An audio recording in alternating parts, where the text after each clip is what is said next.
ತಾಲೂಕಿನಲ್ಲಿನ ಚಿರಬಿಯಲ್ಲಿ ಅಕ್ರಮ ಮಣ್ಣು ಗಣಿಗಾರಿಕೆ ದಂಧೆ ಕಣ್ಮುಚ್ಚಿ ಕುಳಿತ ಕಂದಾಯ ಇಲಾಖೆ. ವಿಜಯನಗರ ಜಿಲ್ಲೆಯ ಕೊಟ್ಟೂರು ತಾಲೂಕಿನ ಚಿರಬಿ ಗ್ರಾಮದಲ್ಲಿ ಸರ್ಕಾರಿ ಭೂಮಿಗೆ ಮಣ್ಣಿನ ದಂಧೆಕೋರರ ಕಣ್ಣು ಬಿದ್ದಿದೆ.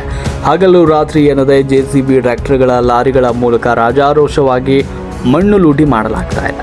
ಇಷ್ಟೆಲ್ಲ ನಡೀತಾ ಇದ್ರೂ ತಾಲೂಕಿನ ಜವಾಬ್ದಾರಿ ಹೊರಬೇಕಾದ ತಹಶೀಲ್ದಾರ್ ಜಿಕೆ ಅಮರೇಶ್ ಹಾಗೂ ಗ್ರಾಮ ಲೆಕ್ಕಾಧಿಕಾರಿ ಕಾವೇರಿ ಅವರು ಮಾತ್ರ ಕುಂಭಕರ್ಣ ನಿದ್ದೆಗೆ ಜಾರಿದ್ದಾರೆ.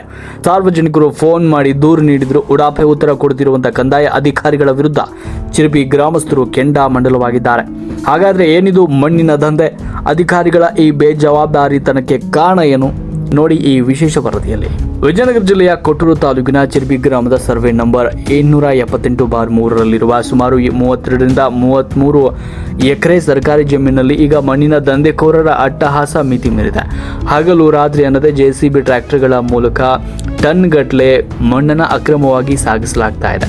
ಸರ್ಕಾರಿ ಆಸ್ತಿಯನ್ನು ಲೂಟಿ ಹೊಡಿತಾ ಇರುವ ಈ ದಂಧೆಗೆ ಬ್ರೇಕ್ ಹಾಕಬೇಕಾದ ತಹಶೀಲ್ದಾರ್ ಜಿಕೆ ಅಮರೇಶ್ ಅವರು ಮಾತ್ರ ಇದಕ್ಕೂ ತಮಗೂ ಏನು ಸಂಬಂಧನೇ ಇಲ್ಲದಂತೆ ಮೌನಕ್ಕೆ ಶರಣಾಗಿದ್ದಾರೆ.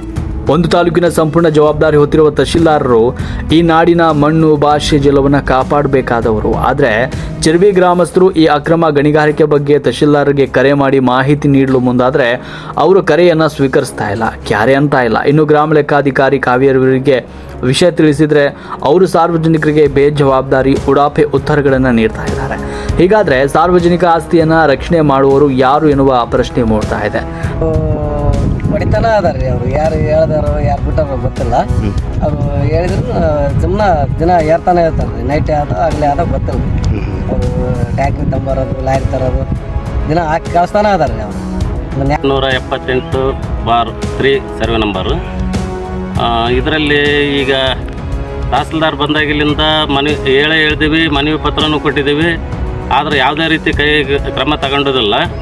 ಇಲ್ಲಿ ಗ್ರಾವಲ್ ರಾತ್ರಿ ಆಗಲಿ ಇಡೀ ಇಲ್ಲಿ ಲೇಔಟ್ ಕಳಪೆ ಲೇಔಟ್ ಅಂತ ಮಾಡ್ತಾರೆ. ಅವನು ಬೆಂಕಿ ರಮೇಶ್ ಅಂತ ಹೇಳಿ ಅವನಿಗೆಲ್ಲ ಸಾಥ್ ಕೊಟ್ಟು ನಾವು ಅದೀವಿ ಏನು ಬೇಕಾದರೂ ಮಾಡಂತ ಹೇಳ್ಬಿಟ್ಟದ. ಅಸಲಿಗೆ ಇದೇ ಸರ್ಕಾರಿ ಜಮೀನಲ್ಲಿ ಬಡವರಿಗಾಗಿ 5 ಎಕರೆ ಜಮೀನನ್ನು ಆಶ್ರಯ ಕಾಲೋನಿ ಮಾಡಲು ಜಿಲ್ಲಾಧಿಕಾರಿಗಳು ಮುಂದಾಗಿದ್ದಾರೆ.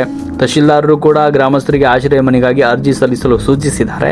ಪರಿಸ್ಥಿತಿ ಹೀಗಿರುವಾಗ ಬಡವರಿಗೆ ಆಶ್ರಯವಾಗಬೇಕಾದ ಜಾಗದಲ್ಲೇ ಮಣ್ಣು ದಂಧೆಕೋರರು ಜೆಸಿಬಿ ಇಳಿಸಿ ಮಣ್ಣು ಎತ್ತಾ ಇರುವುದು ಸಾರ್ವಜನಿಕರ ಆಕ್ರೋಶಕ್ಕೆ ಕಾರಣವಾಗಿದೆ. ಗ್ರಾಮದ ಮುಖಂಡರಾದ ಬೂದಿ ನಾಗರಾಜ್, ಮೂಗಪ್ಪ, ಮಂಜುನಾಥ್ ಹಾಗೂ ಗ್ರಾಮಸ್ಥರು ಮಣ್ಣು ದಂಧೆಕೋರರ ವಿರುದ್ಧ ಹಾಗೂ ಕಂದಾಯ ಇಲಾಖೆ ವಿರುದ್ಧ ಬೀದಿಗಿಳಿದು ಆಕ್ರೋಶವನ್ನು ವ್ಯಕ್ತಪಡಿಸಿದ್ದಾರೆ. ಬಡವರ ಆಶ್ರಯ ಕಾಲೋನಿಗೆ ಮೀಸಲಿಟ್ಟ ಜಾಗದಲ್ಲಿ ಈ ರೀತಿ ಅಕ್ರಮವಾಗಿ ಮಣ್ಣು ಲೂಟಿ ಮಾಡ್ತಾ ಇದ್ರು ಅಧಿಕಾರಿಗಳು ಕಣ್ಮುಚ್ಚಿ ಕುಳಿತಿರುವುದು ಹಲವು ಅನುಮಾನಗಳಿಗೆ ಕಾರಣವಾಗಿದೆ. ಇನ್ನಾದರೂ ಜಿಲ್ಲಾಧಿಕಾರಿಗಳು ಈ ವಿಷಯವನ್ನು ಗಂಭೀರವಾಗಿ ಪರಿಗಣಿಸಿ ಅಕ್ರಮ ಮಣ್ಣು ಗಣಿಗಾರಿಕೆಗೆ ಬ್ರೇಕ್ ಹಾಕ್ತಾರಾ ಅಥವಾ ಉಡಾಪೆ ಉತ್ತರ ನೀಡ್ತಾ ಇರುವ ಅಧಿಕಾರಿಗಳಿಗೆ ಬಿಸಿ ಮುಟ್ಟಿಸ್ತಾರಾ ಅನ್ನೋದನ್ನ ಕಾದು ನೋಡಬೇಕಾಗಿದೆ. ವರದಿ ಪ್ರದೀಪ್ ಕುಮಾರ್ ಸಿ, ರಾಷ್ಟ್ರಕ್ರಾಂತಿ ನ್ಯೂಸ್, ಕೊಟ್ಟೂರು. ಏನು ಹೇಳ್ರಿ, ಇಲ್ಲಿ ಸರ್ಕಾರಿ ಜಮೀನು 32 ಎಕರೆ ಇದು ಐತಿರಿ. ಇಲ್ಲಿಂದ ಅಕ್ರಮ ಗಣಿಗಾರಿಕೆ ಮಣ್ಣು ಏರೋದು, ಕಲ್ಲು ಏರೋದು ಇದನ್ನೆಲ್ಲ ಮಾಡ್ತಿದ್ದಾರೆ. ಇದಕ್ಕೆ ಇದಕ್ಕೆಲ್ಲ ಏನೈತಿ, ಇದು ಗೌರ್ಮೆಂಟ್ ಸರ್ಕಾರಿ ಏನು ಮಾಡ್ತಾರೋ ಏನು ಕೈತಿ ಗೊತ್ತಿಲ್ಲ. ಹಂಗಾಗಿ ಇದನ್ನು ಕ್ರಮ ಕೈಗೊಳ್ಬೇಕಂತೇಳಿ ನಿಮ್ಮಲ್ಲಿ ಕೇಳ್ಕೊಳಕತ್ತೀರಿ. ಇಲ್ಲಿ 12ನೇ ತಾರೀಕು ಗ್ರವಲ್ ಹೊಡೆದಾರಂತ ಹೇಳಿ ಮೊನ್ನೆ ತಹಸೀಲ್ದಾರ್ ಅಮರೇಶ್ ಅವರಿಗೆ ಫೋನ್ ಕರೆ ಮಾಡಿದ್ವಿ. ತಾವು ಯಾವುದೇ ರೀತಿ ನಮಗೆ ಸ್ಪಂದಿಸಲಿಲ್ಲ. ಆಮೇಲೆ ವಿಲೇಜ್ ಅಕೌಂಟ್ರಿಗೆ ಮಾಡಿದ್ವಿ. ವಿಲೇಜ್ ಅಕೌಂಟ್ರ್ ಬಂದು ಸ್ಪಾಟ್ ನೋಡ್ಕೊಂಡು ಇಲ್ಲ ರಾಜಣ್ಣ ಹೊಡಿತಾ ಇದ್ದಾನೆ, ಇದನ್ನ ನೀವು ರಾಜಣ್ಣನ ಕೇಳ್ಕೊಳ್ರಿ ಅಂತ ಅವರು ನಮಗೆ ಉಡಾಪಿ ಉತ್ತರ ಕೊಟ್ಟರು. ಹಂಗಾಗಿ ಮತ್ತೆ ತಿರ್ಗಿ ಫೋನ್ ಮಾಡಿದಾಗ ಫೋನ್ ಫಿಟ್ ಮಾಡಲಿಲ್ಲ. ತಹಸೀಲ್ದಾರ್ ಸಾಹೇಬರು ಅವ್ರಿಗೆ ಫೋನ್ ಎತ್ತಬೇಡ ಅಂತ ಹೇಳಿದರು ಅಂತ ನಮಗೆ ಅವರು ತಿರುಗಿ ದಿನ ಫೋನ್ ಮಾಡಿದಾಗ ಹೇಳಿದರು.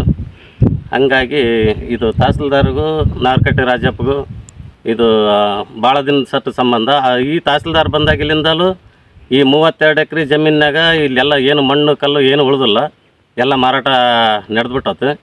ಈಗ 5 ಎಕರೆ ಇದ್ರಾಗ ಆಶ್ರಯ ಕಾಲೋನಿ ಅಂತ DC ಸಾಹೇಬರು ಆದೇಶ ಹೊರಡಿಸಿದ್ದಾರೆ. ಇವರು ಮೊನ್ನೆ ತಹಸೀಲ್ದಾರರು ಮೊನ್ನೆ ಟಾಮ್ ಹಾಕ್ಸಿ ನಿಮಗೆ ಮನೆಗಳು ಇಲ್ದಾರಿಗೆ ಮನೆಗಳು ಕೊಡ್ತೀವಿ ಅಂತ ಹೇಳಿ ಇಲ್ಲೆಲ್ಲ ಮಣ್ಣು ಹಾಕ್ಸಕ್ಕಾಚಾರ. ಈ ಮನೆ ಗುಂಡಿ ಒಳಗೆ ಏನು ಮನೆ ಕಟ್ಬೇಕೇನೋ ಇದು ಗೊತ್ತಿಲ್ಲ. ಹಂಗಾಗಿ ಮಾನ್ಯ ತಹಸೀಲ್ದಾರ ಇದಕ್ಕೆ ನೇರವಣಿ ಅಂತ ನಾನು ತಮ್ಮಲ್ಲಿ ಹೇಳ್ತೀನಿ. ಇದನ್ನು ಏನು ಮಾಡ್ತಿರೋ ಕಾನೂನು ಪ್ರಕಾರ ಕೈಗೊಳ್ಬೇಕಂತ ತಮ್ಮಲ್ಲಿ ಕೇಳ್ಕೊಳ್ತೀನಿ.